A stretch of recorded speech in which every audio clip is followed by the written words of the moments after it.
I didn't mean to summon a demon. I just wanted Google to help me disappear quietly.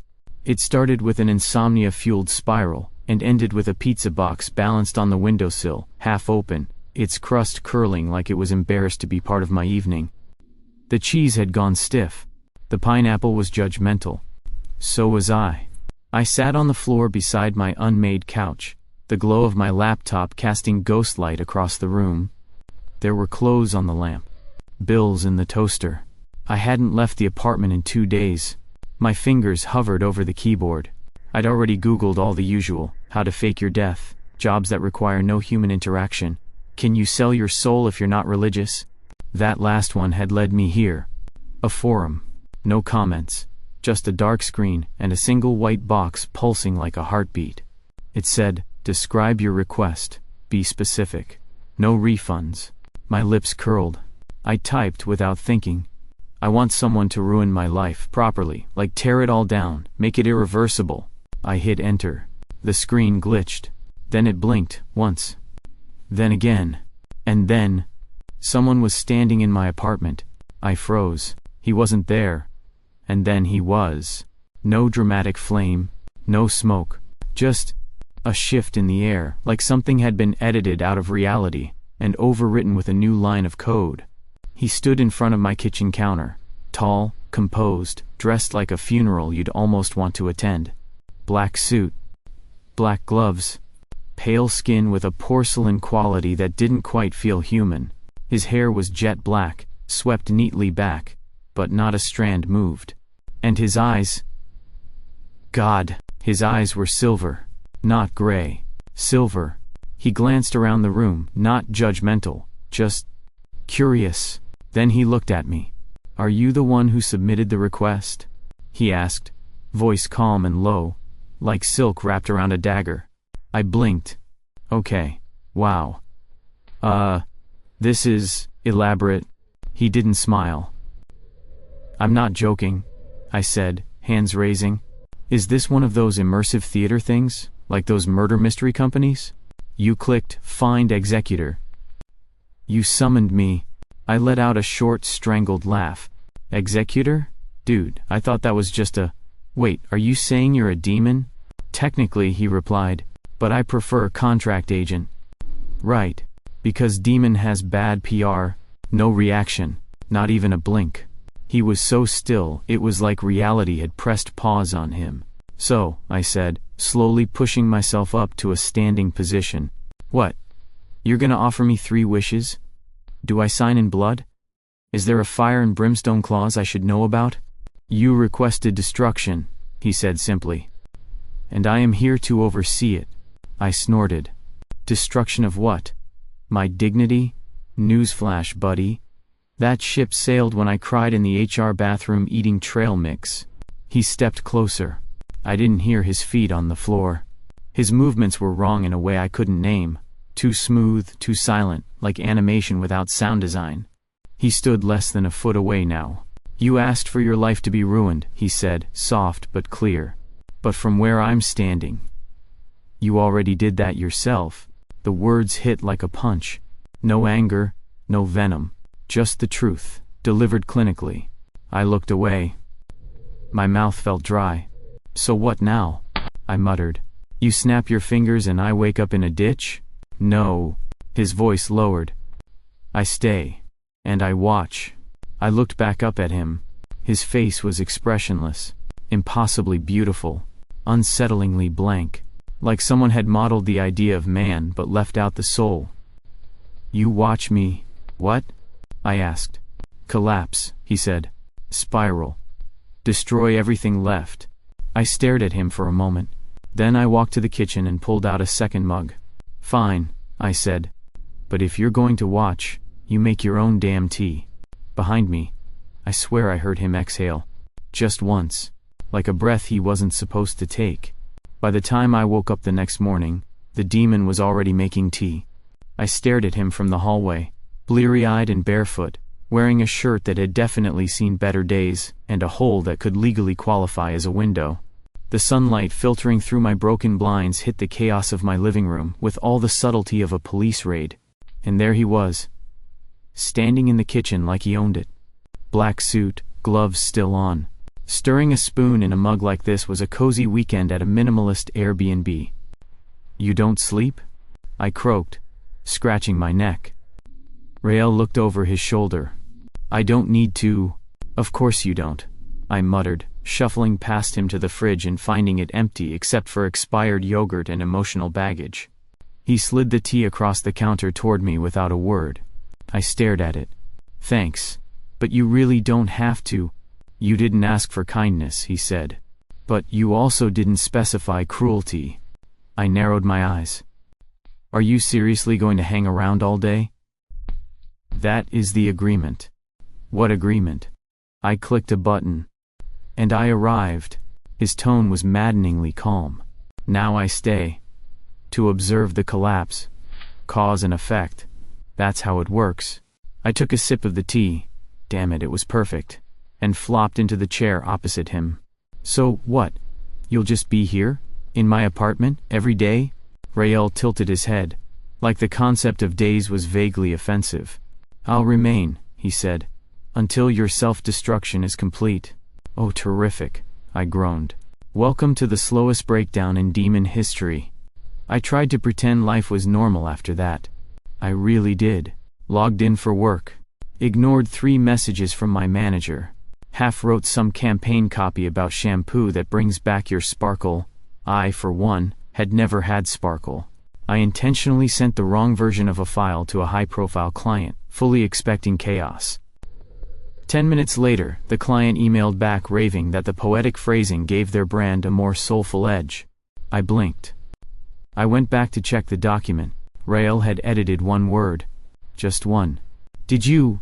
I asked, turning in my chair. He was lounging on my couch, reading a 1950s psychology textbook like it was the morning news. His expression didn't change. I said I'd observe, he replied without looking up. "But you weren't observing yourself. Someone had to." "Are you seriously sabotage-proofing my failures?" Rael finally closed the book, setting it down with infuriating care. "You requested destruction," he said. "I'm simply curious how committed you are to it." "Oh, I'm very committed," I snapped. "Then you'll need to try harder." The next morning, I woke up to the smell of jasmine and judgment. Rael was at the stove again. I leaned against the wall, arms crossed, watching him brew tea like some dark-robed domestic god. "You wear gloves while cooking," I noted. "That's weirdly hygienic for a supernatural entity." He turned. "This kitchen's emotional residue is hostile. I take precautions." "Thanks, I guess," I muttered. "So, still waiting for my glorious collapse?" He handed me a mug. "Destruction takes many forms. Some are quiet." "What are you doing here, really?" I asked. Rael didn't hesitate. "Waiting." "For what?" He met my eyes. "You. To break. Properly. Spectacularly." I gave a humorless laugh. "Sorry to disappoint.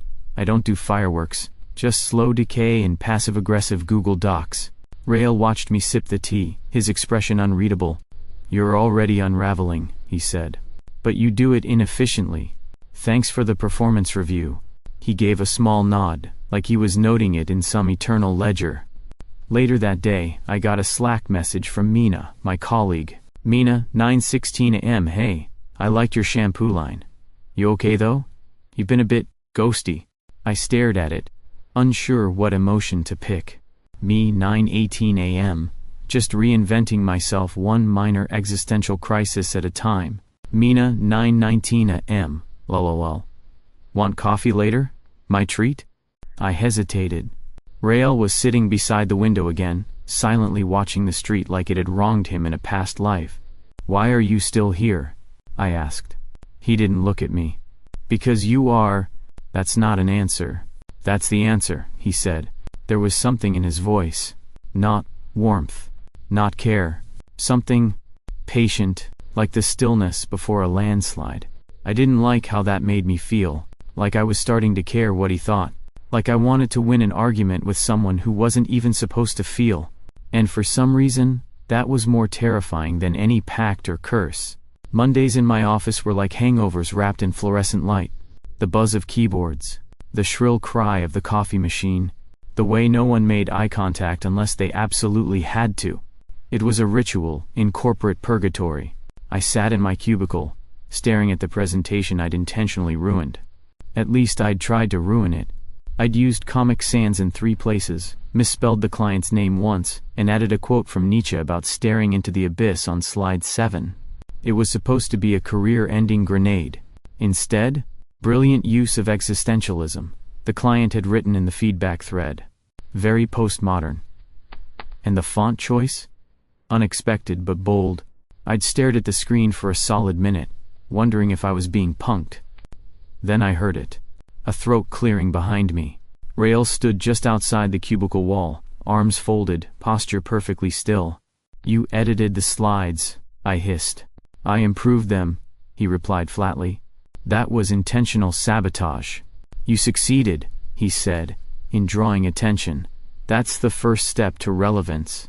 "I don't want relevance." Rael blinked slowly, like that statement genuinely confused him.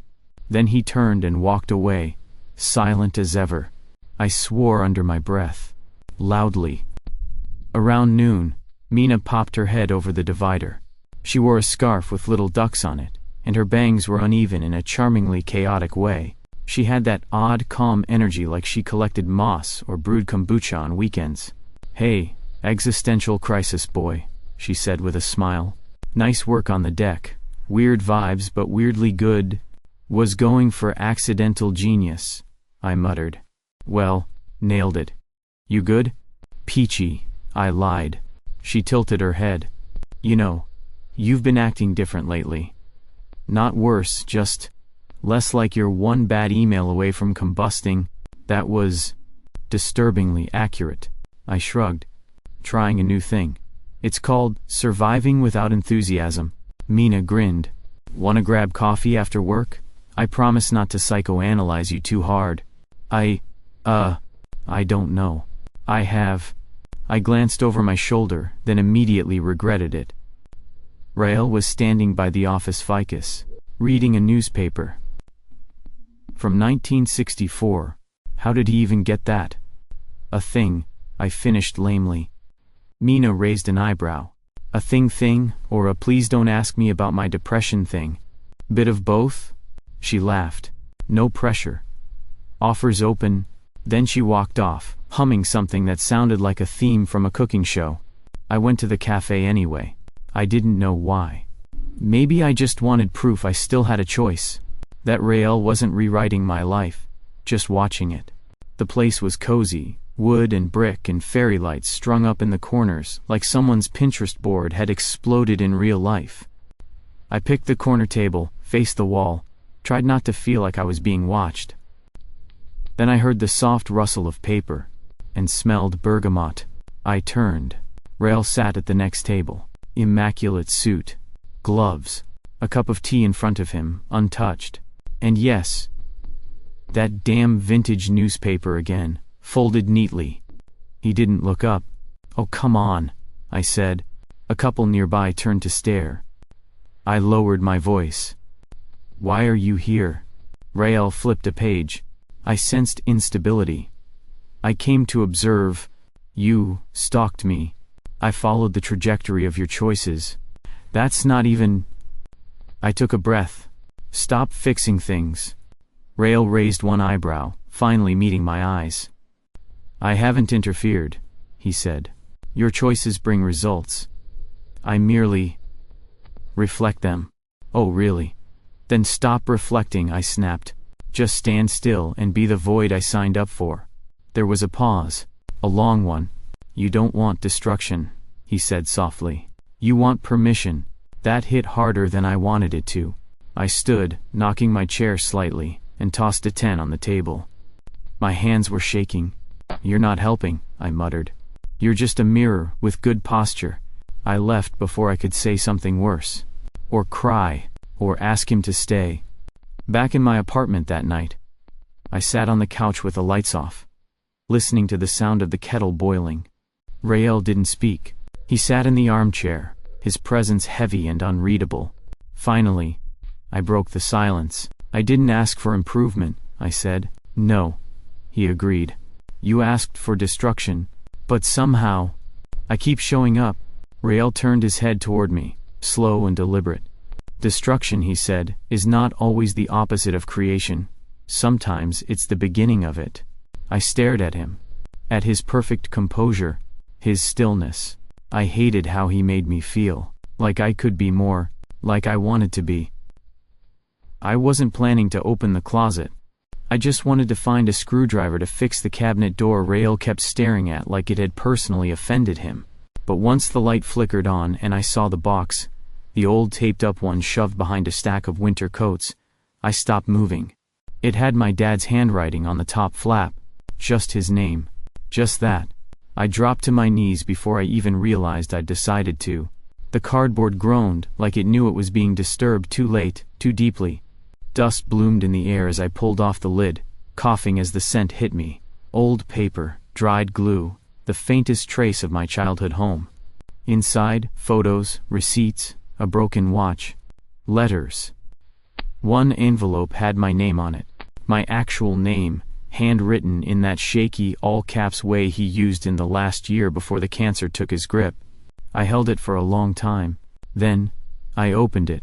You don't have to carry it all, Kael, not alone. That was all it said. No long confessions, no wisdom. Just that. 7 words. I didn't realize I was crying until one drop hit the paper, and bled the ink into a soft gray bruise. I folded the letter gently, like it was something living. Set it aside. My throat tightened. There was so much I hadn't said. Not at the hospital. Not at the funeral. Not even to my brother. Especially not to him. We'd fought 3 days after Dad died. I said he was trying too hard to act like the man of the family. He said I was pretending not to feel anything. That I was a ghost at our own father's funeral. I told him to leave. And he did. We hadn't spoken since. I wiped my face with the back of my sleeve. The closet felt smaller now. Warmer. Like memory had changed the air itself. I didn't notice Rael behind me until he spoke. You mourn differently, he said, voice low. I jumped, knocking into a shelf. Could you not sneak around like a regretful librarian? He didn't move. His silver eyes studied the box, the papers, the dust.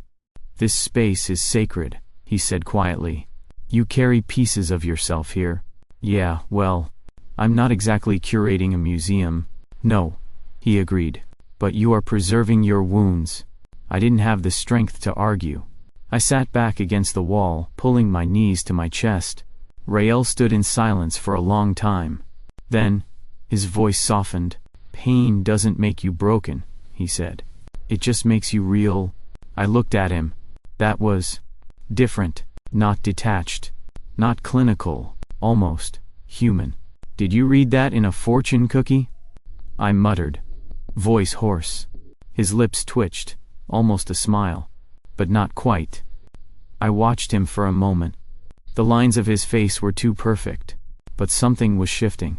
A weight behind the stillness. Like gravity bending where it shouldn't. You speak like you've felt pain, I said. He looked at me, gaze steady.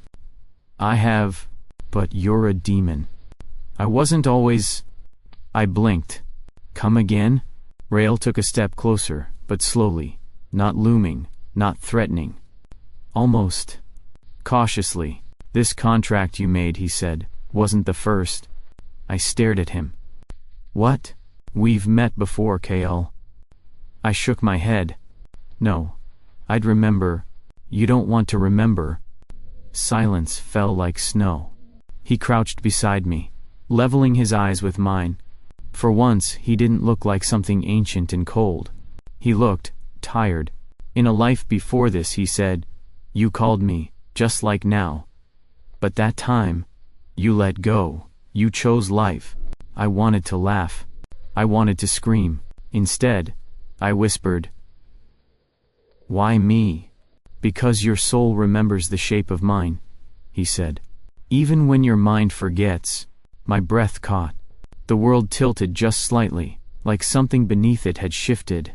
You're saying we're connected? I'm saying you've chosen me before, he replied. And I came.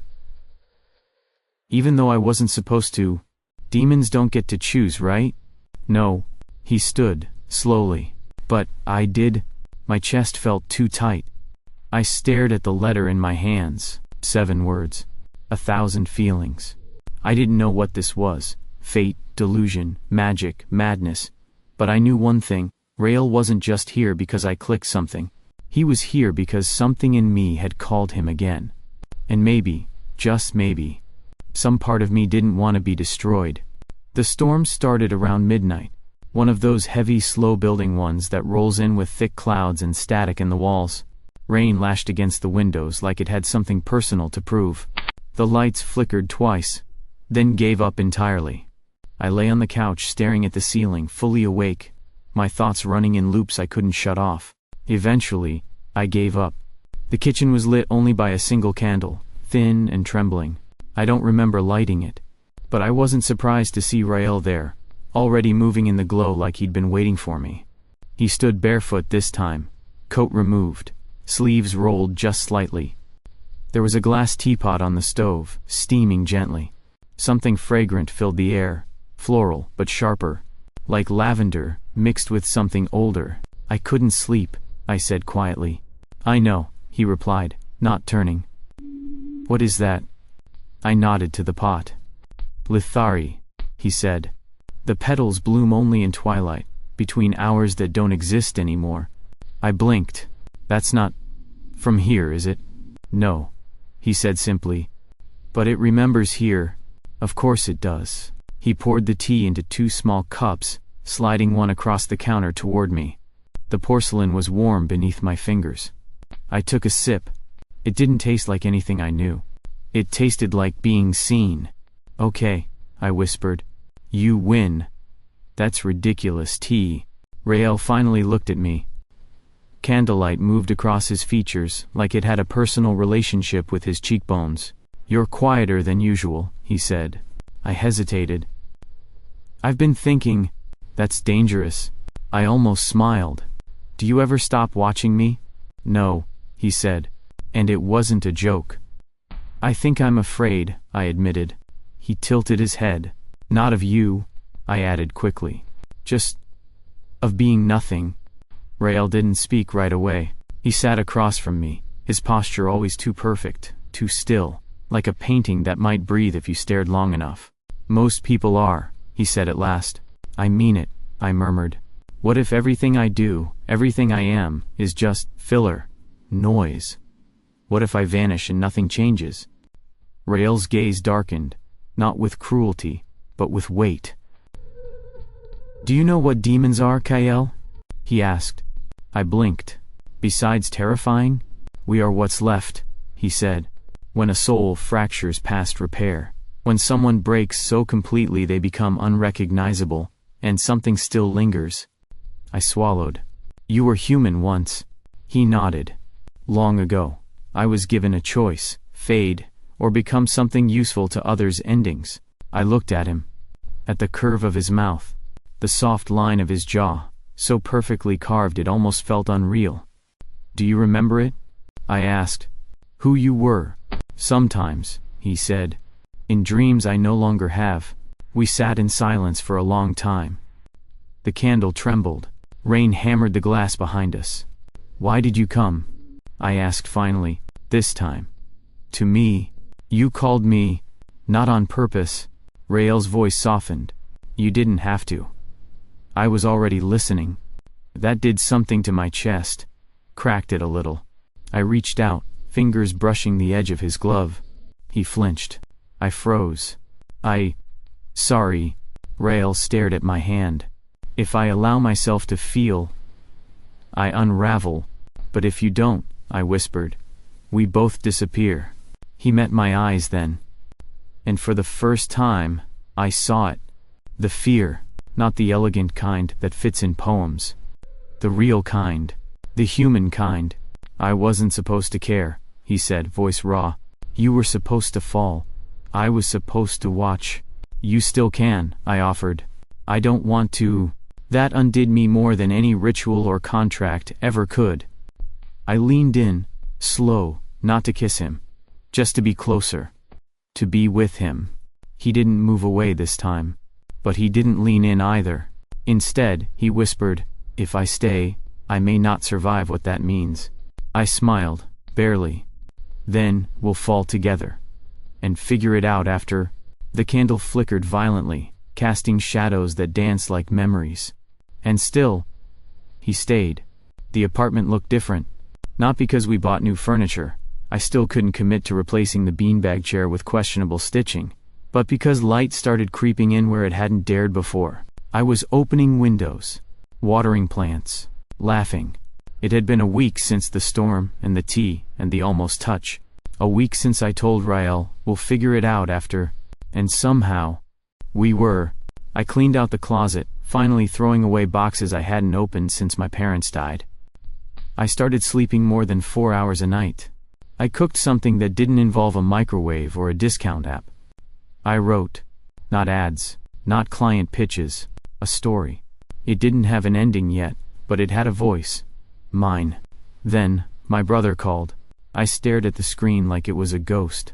I hadn't spoken to him in over a year. Last words. "If you want to be dad so badly, go ahead and die like him too." But now, I answered. "Hey," he said, and his voice cracked like he hadn't expected me to pick up. "Hey," I said. We were both quiet for a second. Then he added, "I found a letter from Dad. It had your name on it. I think it got stuck in one of my boxes by mistake." I got mine," I replied. "Already." "He wrote more than one?" "Yeah," he said softly. "He always said we were stubborn in different ways." I laughed. A real one. Sharp and warm. And it didn't hurt my throat. We talked for half an hour. About our father. About childhood. About the way grief turned people into islands. He told me about his daughter's drawing obsession. I promised to send her art supplies. When I hung up, I didn't cry. I just breathed. Rael watched it all. Not from the shadows this time, but from the kitchen, where he leaned against the counter with a mug of tea like he belonged there. "You're different," he said, eyes narrow but curious. "People change," I replied. "You're not afraid of yourself anymore." I turned to face him. "Maybe not. But I'm starting to be afraid of something else." He tilted his head. "You," I said. Something flickered behind his expression. I walked over, placed my hand on the table between us, fingers brushing the edge of his glove. "You're fading." Rael's posture stiffened, almost imperceptibly. "What do you mean?" I said, "your shadow was longer yesterday, and you dropped that glass earlier." Your hand shook. He looked down. Slowly, like even gravity had to be processed. "There's something wrong," I whispered. Rael didn't deny it. Instead he said, "I've been suppressing the signs." "What signs?" "The unraveling." I stepped back. "You're unraveling?" Actually." Rael's voice was calm, but strained. "I'm not designed to feel, Kael. Not like this. Emotions are incompatible with existence." He nodded. "With containment, with form." "So what?" I said, voice rising. "You fall in love, and poof, you cease to exist?" I was never supposed to stay this long. I stared at him, stunned. "Then why did you?" Rael's eyes met mine. Steady, clear, devastating. "Because I wanted to." The silence that followed felt like the whole world inhaled and refused to exhale. I felt my heart banging against my ribs. "You're dying," I whispered. "Because of me?" "No," Rael said softly. "Because of choice." And that made it worse. I turned, pacing, trying to force my brain into working. There was something in the air, a faint buzz, the sharp scent of ozone, like lightning just behind the ceiling. The contract. It was cracking. Reality itself felt thinner. Like the edges of everything were fraying, not visibly, but in the bones. "You should have told me," I said. "You would have tried to stop me." "You think I won't now?" "I think," he said, "you're finally learning how to live. And I didn't want to take that from you." My hands curled into fists. "I don't want a life without you in it," I said, voice shaking. You never had one, he replied. I looked at him, and everything in me screamed to touch him, to pull him close, to find a way to keep him, but I couldn't even be sure if holding him would help, or shatter what was left. The candlelight from the last storm wasn't here now, but I remembered the shape of his face in it. The way he looked, almost human. No, not almost. He was the most human thing I'd ever known, because he chose to stay when everything told him not to. That night, I sat by the window while he stood in the middle of the room, watching time fracture quietly around him. And I knew, this couldn't last. Not like this. If love was the end of him, then letting him go might be the only way to keep what was real between us. Even if it broke me too. It was barely morning. The kind of early that feels like the world forgot to wake up. The sky was a blank sheet of milk-white fog, thick and silent. The street lamps along the bridge still hummed with leftover light. Everything smelled of wet stone and cold metal. And there he was. Rael stood at the center of the bridge, perfectly still, coat unmoving in the breeze that didn't quite reach him. He wasn't leaning over the edge, wasn't pacing or panicking. He just stood there, like a statue waiting for the world to crumble around it. I walked toward him slowly, shoes loud on the damp pavement. He didn't turn. Don't do this, I said. I'm not doing anything, he replied softly. I'm just ending. That's not poetic, I snapped. That's bullshit. Still, he didn't move. His voice barely carried through the fog. The contract is unraveling. My form won't hold much longer. It's already starting. You're not a form to me, Rael. I stopped. He turned to face me then. There were cracks under his eyes. Not wrinkles. Not age. Literal cracks. Like porcelain spiderwebbing just beneath the skin. If we break the contract now, he said, you'll live, fully, freely. The connection between us will sever, and I'll go back to whatever comes after this. No, I said. No, I didn't ask for this to happen. But it did happen, he interrupted. You made it happen. I didn't mean to fall in love with you, I shouted. And I didn't mean to become something that could feel, he said quietly. The fog swirled around us, and I hated how still everything was. Like even time didn't want to be here for this part. Rael took a step forward. I can't hold myself here much longer, he said. Not without it breaking you too. I've been shielding you from it, but if I stay, then let me break. His eyes flinched at that. His body stayed still, but his soul wavered. I could feel it. You don't understand what that means, he whispered. Yes, I do, I said. I understand it more than I want to. I understand that you were never supposed to feel, that you were supposed to be a witness, a warning, a shadow. He didn't answer. I kept going. But you did feel. You stayed when you didn't have to. You brewed tea from impossible flowers. You edited my awful PowerPoint. That made the corners of his mouth twitch. Just a little. You listened when I was too numb to speak. You stood by me when I hated everything, especially myself. And when I started to change, you didn't stop me. Even when it meant you'd disappear, I stepped close enough to see the fine shimmer of the cracks now forming across his fingers. You showed me what love is, I whispered. Not as a grand gesture or a vow, but as a choice. One made again and again, even when it hurts. Especially when it hurts. He looked away. I don't want to go, he said. Then stay. I can't. Then let me stay with you. Rael shook his head, eyes closed. If we break the contract, you'll survive. You'll be free of me. You'll get to keep all of this. What's the point, I said, of surviving without you? He didn't answer. The air felt strange now. Thin and electric. Like standing under a thundercloud about to split the sky. I used to want destruction, I said. Because I thought it was the only honest thing I had left. But then I met you. And you didn't destroy me. You saw me. Rael's eyes shimmered. Not with tears, because he didn't cry. But with something deeper. Pain. Gratitude. Love. I don't want to go back to before, I said. Even if it hurts now. He reached out. The first time he ever had. His gloved hand touched the side of my face gently, like I was made of something more fragile than him. And then he said, "If I can ever return." I nodded.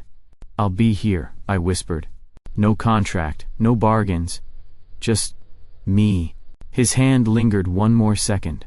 Then he stepped back. And he was gone.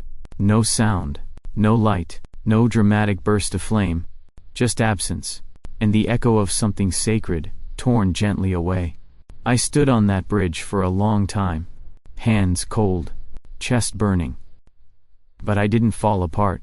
Because for once, I understood what I was carrying. And I knew this wasn't the end. It was the only beginning that had ever really mattered. 1 year later, the world didn't end. Not dramatically, not quietly. It just kept going. And so did I. I moved to a smaller apartment, one with real windows, sun in the mornings, and plants that didn't hate me. I wrote, not for clients, not for deadlines, for myself. Pages and pages of stories that didn't ask for anything in return. I forgave my brother. More importantly, I forgave myself. We talk every Sunday now. He sends me drawings from his daughter. Last week she drew a teacup with wings and called it Uncle Kael's bird coffee. I keep it pinned above my desk. It's quiet, this life. Not extraordinary, not glamorous, but mine. And sometimes, that's more than enough. The cafe is half full this morning. Light streams through the tall windows, soft and golden. There's a vase of daisies on every table, and the barista hums something jazzy under her breath as she wipes the counter. I sit at my usual spot, back table, near the window, one arm resting on my notebook, the other wrapped around a cup of orange blossom tea. It's not on the menu, but they know me now. I look outside, watching the people pass, jackets open, hands in pockets, eyes half dreaming. It's the kind of morning where nothing special happens. Until it does. The bell over the door rings. I don't look up right away. But I feel it.